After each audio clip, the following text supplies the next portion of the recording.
didhawuhne nang Quran Bismillahirrahmanirrahim wala naba'nuwanakum bisai'in lan yakti teman-teman nguji ingsun ing sira kabeh ing macem-macem percobaan. Siji-sijine manusa iki pasti tahu dicoba karo Gusti Allah lakon-lakon sing ndak apik sing dadekne rugine awake.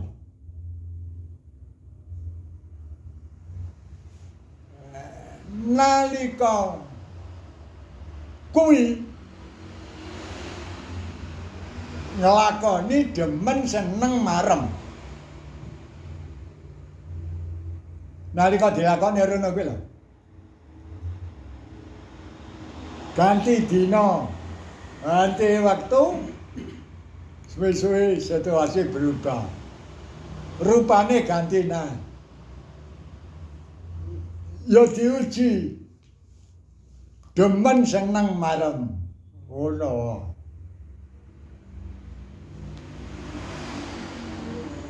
Terus lek wong iki netepi dawuhe Gusti Allah, dawuhe Rasulullah,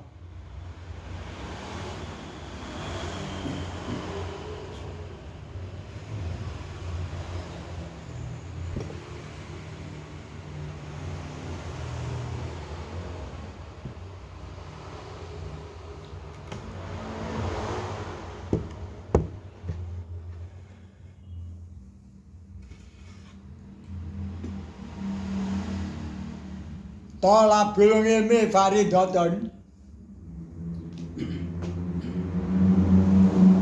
Lek wong kuwi oleh pitulunge Gusti Allah terus gelem thalabul ilmi suwi-suwi nguwesne lakon sing kepungkur ati digawe krasa, digawe roh.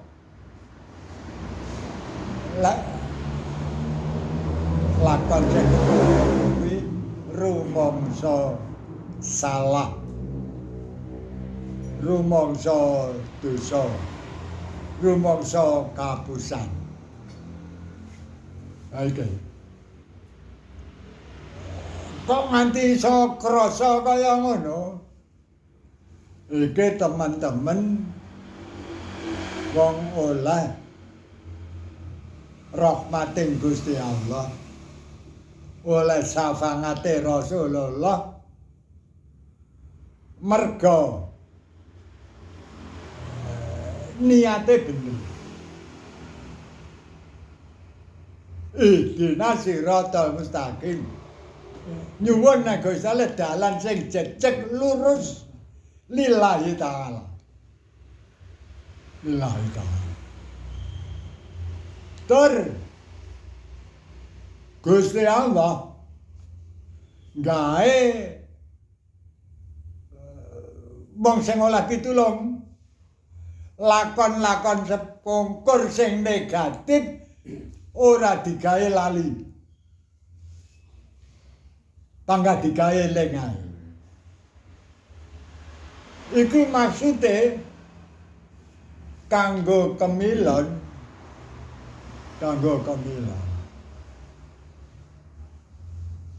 Malah sing ngamal api ndak patek kalingan. Tapi sing ngamal ala-ala kuwi panggah kalingan aku biyen tau ngene. Nggih. Gusti Allah sing dawuhne sing medhar sabdane Kanjeng Nabi. Perkara tenane ya mbuh iki. Cocok apa ora? Sampeyan kelingan apa ora lakon-lakon sampeyan sing kepungkur sing lek disawang kaya segi agama sing kak termasuk wong kurang ajar ngono kuwi lho saka lek digawe lali apa sik kelingan digawe eling tenan ya lek tere kelingan tenan ya ora gara dawuhe Kanjeng Nabi ya bareng digawe kelingan cara kandhalene nek jijik kaya wong kok demek telek digawe ngono karo Gusti Allah lha iki lek dibuktane tenan sampean ya ngono apa ora nggih kaya wong kok delek telek nggih ing dalem lek wegah lah iki lho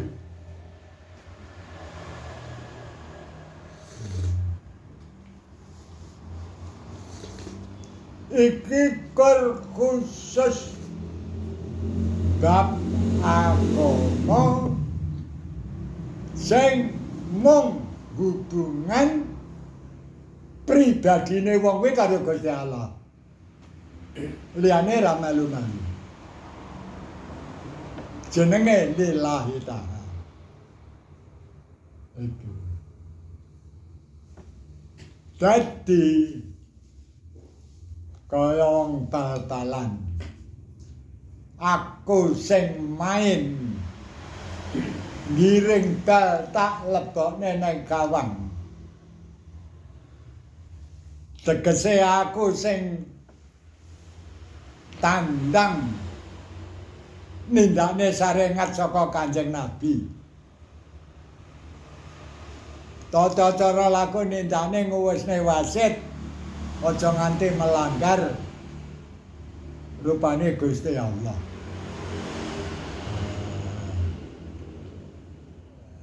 Amrih ngamalku iki diterima.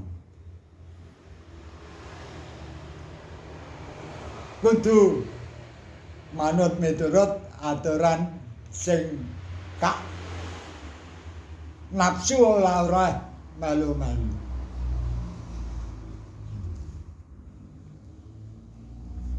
Amanat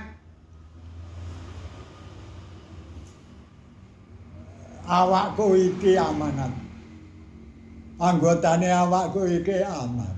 Titipan. Aku mung sadrema ngleksanane. Ora oleh ngarang dhewe. Miturut karepku dhewe iki ndak bisa. Kenyang apa? Jenenge amanat iki titipan kon marane nyandi ya wis kuwi. Ngelongi ya salah, nambahi ya salah.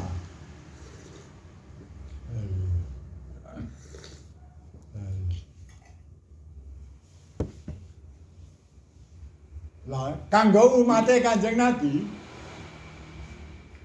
dicoba siji-sijine wong iki mesti duwe kendala sing marakne ndak penak diduki.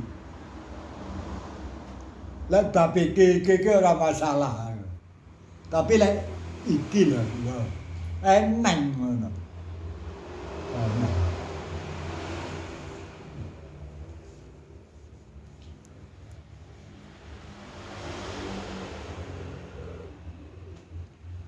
Golek pangupa jiwa. Angele setengah mati. Tangga ngepres setengah kurang ngepres setengah. Kok ndak iso kaya kae longgar-longgar.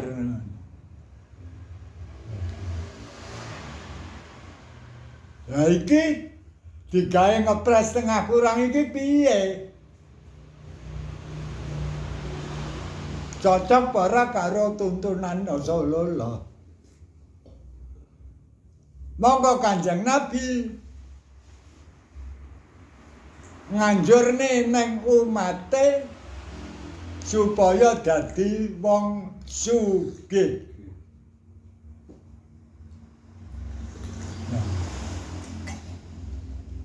Tembung sugih iki artine rena-rena miturut di alamatne yang sapa.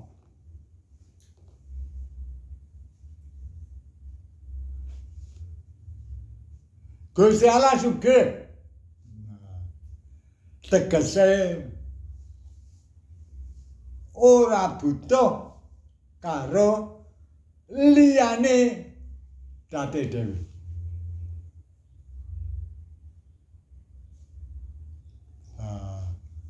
Sugih Gusti Allah iki.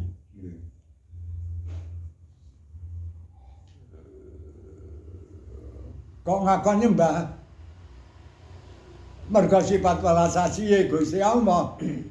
Aja dikira Gusti Allah kuwi butuh disembah. Lah ora disembah bendu. Pegel nesu. Oh. Aduh. Disembah utawa ora kok Gusti Allah ora ana pengaruh piye-piye. Kon tunduk patuh, hormat iki keuntungane nang wong sing diperintah. Welas asih.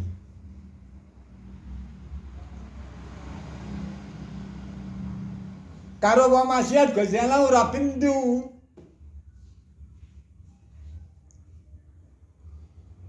Gusti Allah ngadil. Lah resek gene ning pauan. Wong maksiat padha karo resek. Ora mungkin dalah lemari. Dalah meja. Lah iki. Tutuk wonge ngarani oleh bendune Gusti Allah merga rumangsa ndak penak. Kanjeng Nabi sugih. Nah. Piye sugih Kanjeng Nabi? Sak pola tingkahe Kanjeng Nabi wis oleh ridane Gusti Allah. Dadi suci, bersih, murni, ora ana dosa titik-titikan. Sugih Kanjeng Nabi.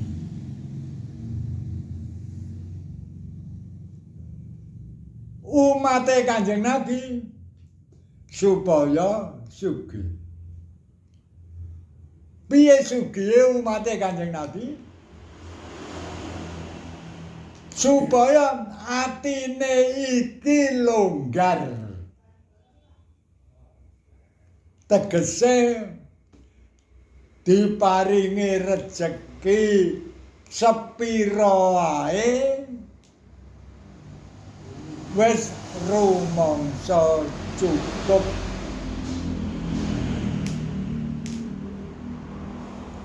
Ora ngarep-ngarep pawae liyan. Ora ngresula. Lah iki jenenge longgar. Dingai akeh karo titik rasane ati padha. Akeh ya cukup, titik ya cukup, ndak marakne kendhone lek ngabukti nang Gusti Allah. Iki.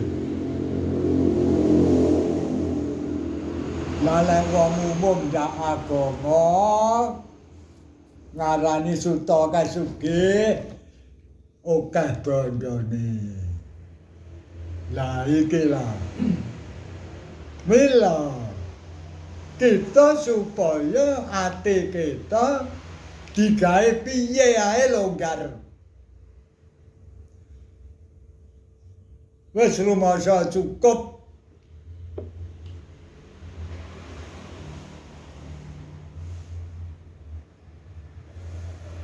Apa nang tosen? Wayahe dahar dak pek. Dak warek. Daene. Sandangan sumpen ora ana.